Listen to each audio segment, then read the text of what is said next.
Woensdag, 5 Augustus, 7:15, die nuusbulletin vir vanoggend. 'n 49-jarige prokureur Renier de Tooy van Erasmusrand in Pretoria is in die vroeë oggendure van Maandag ernstig gewond tydens 'n gewelddadige huisrooftog by sy ouerhuis. Volgens sy 82-jarige pa Willem de Tooy, wat steeds by Radio Kragbron in Witbank werksaam is sy seun 2 keer geskiet nadat 2 onbekende aanvallers kort voor 2 die oggend aan die voordeur gepeter en dit oopgebreek het. Die slagoffer het sy eie vuurwapen gehad en sy pa glo dat die aanvallers hom sonder die wapen sou doodgemaak het.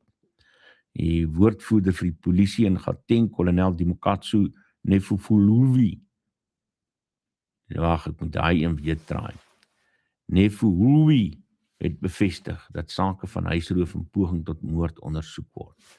Renier de Tooy is per helikopter na die Netcare Milpark Hospitaal in Johannesburg geneem, waar hy goed herstel nadat 'n dreineringsbuis in sy regterlong geplaas is. Ons kyk na KwaZulu-Natal, waar die polisie Dinsdag 4 leerlinge tussen 15 en 20 jaar oud in hegtenis geneem het nadat 'n 19-jarige skoolseun op die terrein van KwaVusumuzi High School in die Isithebe gebied naby Mandeni doodgeslaan is. Polisiewoordvoerder kolonel Robert Netshunda sê die Sandambuli polisie ondersoek 'n aanklag van moord as ook die omstandighede wat tot die geveg gelei het. Spanning loop nog steeds hoog in skole rugby nadat hoërskool Dr. E.G. Jansen beweer het dat 'n groep oud leerlinge van hoërskool Menlo Park rassistiese opmerkings gemaak het voor geweld na Saterdag se wedstryd uitgebreek het. Volgens E.G. Jansen het die situasie geeskaleer nadat een van sy spelers oor 'n heining getrek en aangerand is. Ouers het daarna ingegryp en 'n massa stoeiery het langs die veld uitgebreek. Die skeieregter het die wedstryd uiteindelik afgelas terwyl Menlo Park met 36-5 voorgeloop het. Hoërskool Menlo Park het die aantuigings egter ten sterkste ontken en gesê dis 'n desperate poging om die blame te verskuif. Die voorsitter van Noordval skole rugby, Tinus Diedriks, het bevestig dat verslae van albei skole aangevra is voordat daar oor verdere stappe besluit sal word. In lugvaartnuus is die hoofaanloopbaan by Kaapstad Internasionale Lughawe Dinsdag aand heropen nadat dit vir etlike ure gesluit was weens 'n Kenya Airways vliegtuig vlug KQ784 wat om 15:25 tydens 'n landing 'n bandbreuk opgedoen het. Die lughawe is as die mees ontwrigte lughawe wêreldwyd aangemerk met 2% van vlugte wat gekanselleer en 28% wat vertraag is. Altesaam 21 inkomende vliegtuie moes weens swak sigbaarheid op die sekondêre aanloopbaan na ander lughawens herlei word. Airports Company South Africa het bevestig dat vlugbedrywighede hervat is nadat die vliegtuig suksesvol verwyder en alle veiligheidsinspeksies voltooi is. Die nasionale tesourie gaan binne die komende weke adviseurs aanstel om onderhandelinge met krediteure te begin oor die plan om Eskom se transmissiefiliaal as 'n onafhanklike maatskappy af te stig. Die direkteur-generaal van die tesourie, Duncan Pieterse, sê die transaksie word noukeurig ontwerp om te verseker dat Eskom volhoubaar bly en dat leners voortdurend by die proses betrek word. President Cyril Ramaphosa het die skepping van die onafhanklike transmissiestelsel operateur goedgekeur, maar Eskom waarsku dat die skeiding die risikoprofiel van sy skuld wesenlik sal verander. In die regswêreld is 'n waarnemende regter in die Gautengse Hooggeregshof in Johannesburg, Themba Kaba, na die regspraktykraad verwys om 'n verduideliking te gee oor die moontlike gebruik van kunsmatige intelligensie in 'n uitspraak wat minstens 11 foute of sogenaamde hallusinasies bevat het. Een van die foute was die aanhaling van die nie bestaande saak Libet teen Volkswagen Suid-Afrika. Regter Ingrid Opperman het saam met regters Gregory Wright en Daphne Mogosi die foute skerp gekritiseer. Sy het beklemtoon dat die oordrag van besluitneming na 'n robot die ampteed sken en dat die regspraktykraad die gepaste forum is om die saak verder te ondersoek. Intussen beplan Suid-Afrika om sy eerste kredietwaarborginstrument te noteer om private investering in die infrastruktuurprojekte te ontsluit met tegniese ondersteuning van die Wêreldbank. Duncan Pieterse het aangekondig dat 'n tussentydse raad reeds aangestel is. Die liggaam sal aanvanklik $100 miljoen uit 'n totale kapitaalbasis van $500 miljoen ontvang, met die doel om uiteindelik $2,5 miljard aan investering te mobiliseer.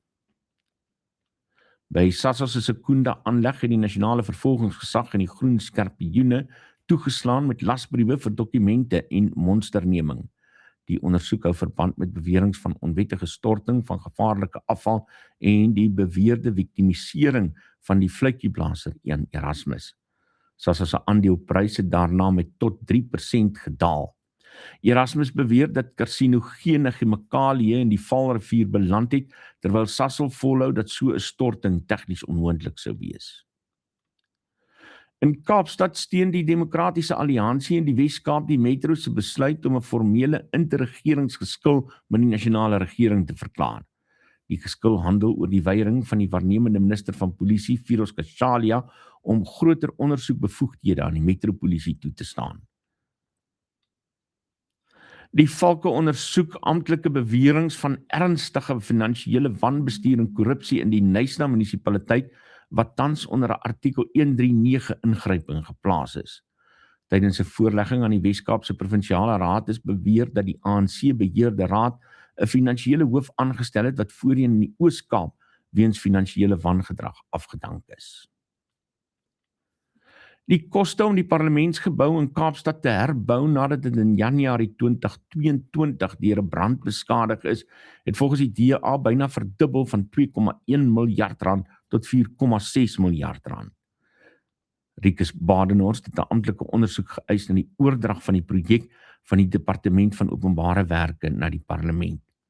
Hy beweer ook dat vrae beantwoord moet word oor die parlementêre sekretaris Tsoleli George se jaarlikse salaris van meer as R4 miljoen. Hartseer nuus uit die Parel waar Paul Klaasen, 'n 18-jarige eerstejaars student in intermediêre fase onderwys aan Akademia se Parel kampus maandag aand gesterf het nadat hy tydens 'n informele raakrugby-wedstryd in mekaar gesak het. Die kampushoof, professor Gawie de Tooy, het sy innige meegevoel in die familie uitgespreek en beradingsdienste is aan die studente en personeel beskikbaar gestel. Nog 'n plaaslike mediahuis staar moontlike personeelvermindering in die gesig nadat Novus Media op 30 Julie kennisgewings aan redaksionele personeel in die Wes-Kaap uitgereik het. Esmey Smit sê konsultasies duur steeds voort terwyl Solidariteit bevestig het dat hulle op dieselfde dag kennisgewings oor artikel 189A afleggingsprosesse van sowel Media24 as Novus Media ontvang het. Die Universiteit van Suid-Afrika het teruggekap teen wat hy beskryf as onsmaaklike propaganda en politieke speletjies nadat die afsterwe van minstens 3 personeellede op sosiale media gebruik is om die instelling te kritiseer. Solidariteit vra egter dat die minister van Hoër Onderwys dringend moet ingryp weens beweringe van uiterste werksdruk, personeeltekorte en uitbranding onder werknemers. Buitelandse nuus in Spanje en of in die buiteland eerder het Spanje en ander EU-lande Dinsdag probeer om 'n verskille by te lê na 'n migrasiekrisis in die Noord-Afrikaanse enklawe Ceuta. Volgens berigte het sowat 72.000 migrante vanuit Marokko die grens oorgesteek. Minstens 75 mense het gesterf terwyl slegs 2000 migrante nog nie teruggestuur is nie. Altesaam 22 van die EU se 27 lidlande het strenger grensbeheer geëis. Die Wêreldgesondheidsorganisasie het dringend gevra vir meer finansiële en mediese steun om die grootste Ebola-uitbraak nog in die Demokratiese Republiek die Kongo te bestry. Volgens die organisasie is reeds 3748 bevestigde gevalle van die Bundibugyo spesie aangemeld, insluitend 1657 sterftes sedert die uitbreking op 15 Mei verklaar is. In die Midde-Ooste het Hamas Dinsdag duidelikheid geëis oor die voorgestelde ontwapening van die groep en die moontlike onttrekking van die Israeliese troepe uit Gaza. Die groep sê hulle is ontevrede met voorstelle dat Israel se onttrekking eers sal begin nadat Hamas sy wapens volledig oorhandig het. Die Amerikaanse president Donald Trump het maandag gewaarsku dat Iran sy laaste kans het om 'n ooreenkoms te onderteken voordat verdere militêre optrede volg.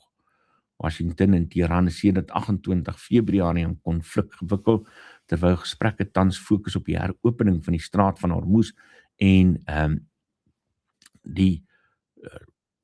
ek hoor vanoggend vroeg dat die straat van Hormuz lyk vir my nou alweer daarom oop is. Julle sal dit ook nou hoor in Frans de Klerk se finansies verslag. In Japan het 3 leeu's in die Tama dieretuin in Tokio vermoedelik aan hitte gevrek nadat temperature onder 40 grade Celsius bereik het. Volgens die dieretuin het 10 van die 16 leeu's sedert middel Julie simptome van hitteuitputting getoon. Die nasionale rampbestuur sê byna 18.600 mense is tussen 20 en 26 Julie vir hitteuitputting in die hospitaal opgeneem, van wie 45 gesterf het. Ons laaste storie kom uit Italië, waar 'n kitslotery kaartjie ter waarde van 1 miljoen euro suksesvol uit 'n vuilgoedtrok gered is, nadat die wenner besef het dat hy dit per ongeluk weggegooi het. Werkers het meer as 'n dag lank deur die afval gesoek voordat die wenkaartjie ongedeerd gevind is.